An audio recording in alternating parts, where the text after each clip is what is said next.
So it's time for my Micro-T update video. Now, sorry, just had a little bit of a cough, so yeah, might cough several times during the video. Anyways, in this video I'm going to try and cover everything I've done since my building video. And I mean, I've done a fair amount of things since then, and you might already notice some of them just by looking at my truck. Or maybe you don't, but I'm going to cover all those in my video.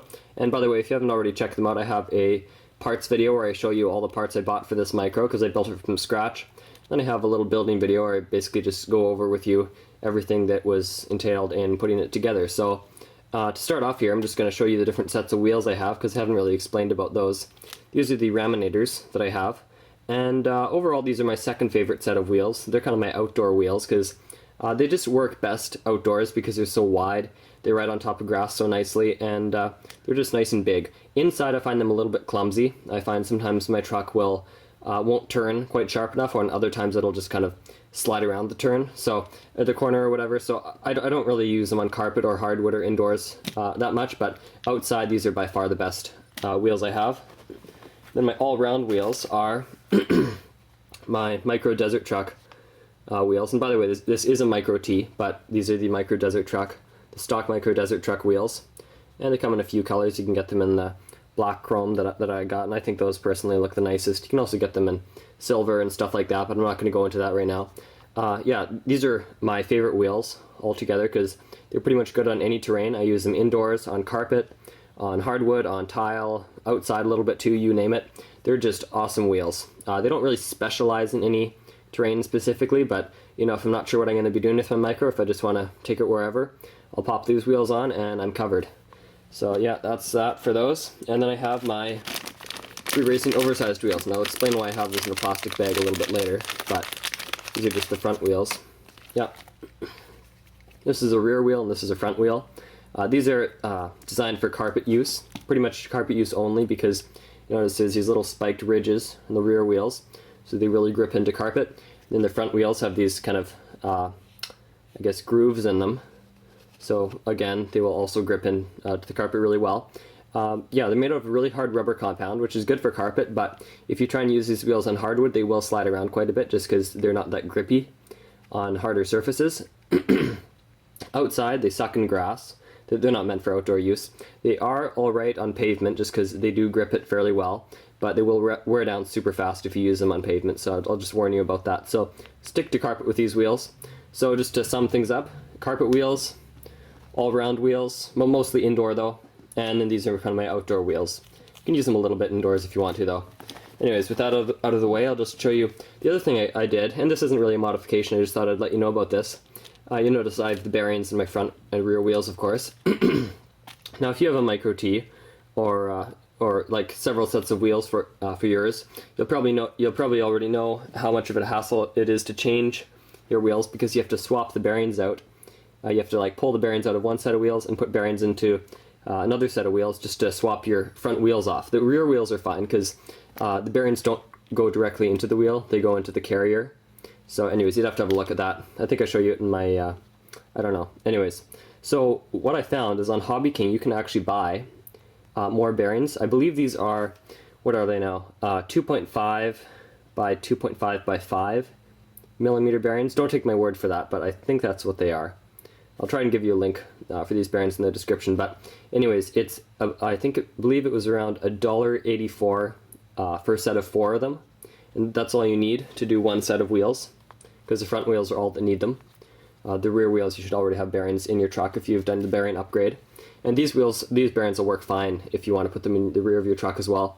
I'm just using them for my front wheels of all my different sets because I already had some bearings, but much more affordable than like the 3 Racing set of bearings. I think that runs you like $10 for 8 bearings, and these are like $1.85 for 4 bearings. On the other side, you can see there, 1, 2, 3, 4. Now that's the reason I had the 3 Racing ones in the plastic bag, because you notice the bearings, I like to keep the bearings with my wheels at all times so that I don't lose them or anything. Let me just grab this wheel here and show you. You notice these wheels here accept the bearings really easily, but the problem is that they fall right out. Right, so that's a problem. I can't just stick them on my shelf. So that's why I keep the front wheels in a plastic bag with their bearings. I might even throw the back wheels in there as well. Anyways, put those aside. And the other thing I'll show you here, I don't think I've showed you this before, these are the batteries that I'm running in my truck. These are awesome little packs. I think they're about $1.60 or $1.80 a piece as well from Hobby King. And man, do these things perform well for the price. They're 180 milliamp hour, 2-cell packs made by Zippy Flight Max, again from Hobby King or Hobby City, whatever you want to call that awesome place. And it truly is awesome. Such good products there for a great price. Anyways, yeah, these give me about 15 to 20 minutes of runtime a pack, so this will give me a combined runtime of about an hour if I want to bash for that long. That's just great. Like, it's like $6 worth of batteries. It's awesome, and they fit really nicely in the carbon fiber chassis. If you do have a stock Micro-T or Desert Trek chassis, they will not fit in the stock chassis. So the $40 carbon fiber chassis upgrade may seem like quite a steep price to pay for something this small, but you know, in the long run, as far as batteries go, you're going to save a lot of money. Because you know, the stock Losi packs will cost you like $30 a pack, and that's just outrageous when you consider you can get pretty much an equivalent pack. Maybe this is a little bit less as far as performance or milliamp hour goes, but still, for $1.80, much better than the Losi packs. Yeah, let's see, as for actual structural upgrades or modifications, whatever you want to call them, that I've done since my building video, I'll just pull this electrical, I do hold everything together with electrical tape. It just makes sense because I can swap stuff out and, I don't know, pull everything off if I need to really quickly, and it seems to hold up pretty well. And the only bit of electrical tape I have is around my ESC here. So yeah, it also holds all the wires in place. I do have some kind of double-sided tape to hold my receiver down, a little piece of double-sided foam tape to hold my capacitor in because it seemed to pop up a lot, which is understandable. It wasn't held down by anything. Then my switch just sits in there. Anyways, I show you all this in my building video, so I'm not going to go over it again. But I've rewired the motor wires on my ESC with some 24 average gauge silicone wire, a little bit thinner than the 20 average gauge silicone wire that I was using, and I just did that so that the wires wouldn't, you notice they don't stick out at all now. I just push that guy in. They're completely tucked away now, and they're super tidy, and it also allows me to kind of bend them around the corners, and they can all fit right through that little kind of slot in the shock tower there. And I also soldered on some slightly shorter bullet connectors. If you recall from my building video, my bullet connectors stuck out to like there. Now they're nice and tucked away there. And this is actually a new motor that I got. And this is the same style of motor that I got for, previously. Actually, I'm just going to pause the video for a second, go grab my older motor. So I'm back, and here's that 4,300 kV motor that I used to have in this thing. And here's my new little, it's a 10,300 kV motor. And so it's about twice as fast, or just over twice as fast.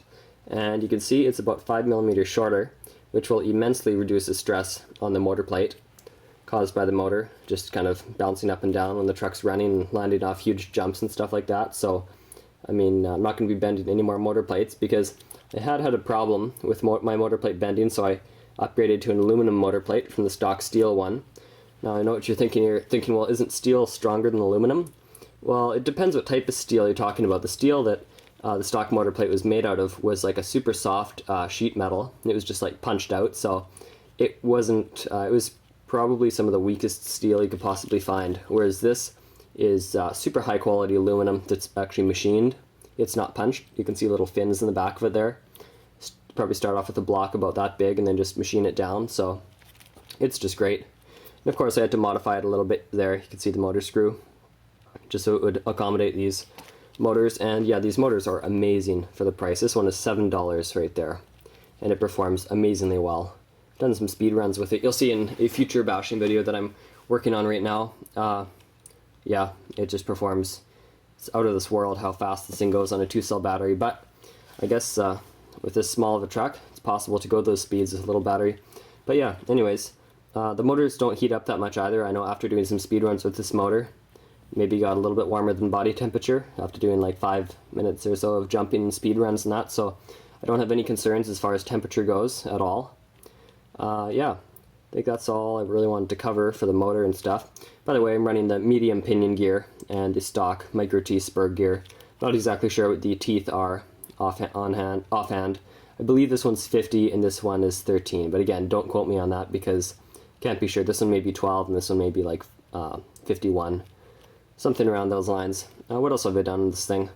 I guess I've tuned the shocks a little bit just to perform a little better. Found they're sitting a little bit too low, so I just unscrewed that and they're really easy to adjust on the fly. Like that. They're pretty nice shocks so far. Not quite as smooth as oil shocks, but you know, their main job is to prevent the truck from bouncing, and so far, as you can see, they do a pretty good job of it. Might be a little bit of a rebound on the back, but I could top up my rear ones with a little bit more grease. But, you know, all in all, it's pretty good. It doesn't bounce that much. Yeah, because since they're greasy, it won't leak on you, whereas I've heard a lot of the oil ones, even the really good quality ones, will leak. So, you know, it's $35, fairly well spent. The price is a little bit steep in my opinion, but still not bad considering. Yeah, I think that's really about it. Oh, the other thing, this is my new body that I got. Since I've kind of shortened my bullet connector assembly there, you can see them right there, I've been able to run this truck body, which I wasn't normally able to run. And let me just see if I can fit it on there. I'm not going to spend too much time doing this. There we go, if it doesn't work. But yeah, it's pretty nice so far. Painted it a nice black color. I think this body came to a total of around $8 off of eBay, so not bad. Yeah, pretty good.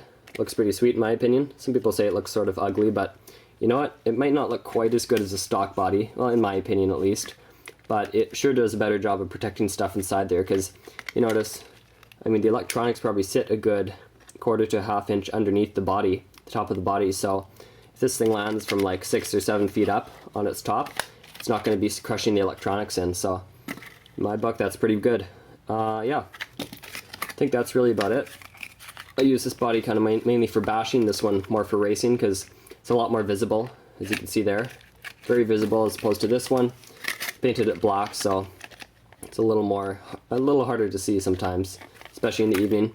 And yeah, I think that's really about it. I don't want to take up any more of your time. I'm going to be coming out with a second bashing video soon, so stay tuned for that. But yeah, that's about it for now. Over and out.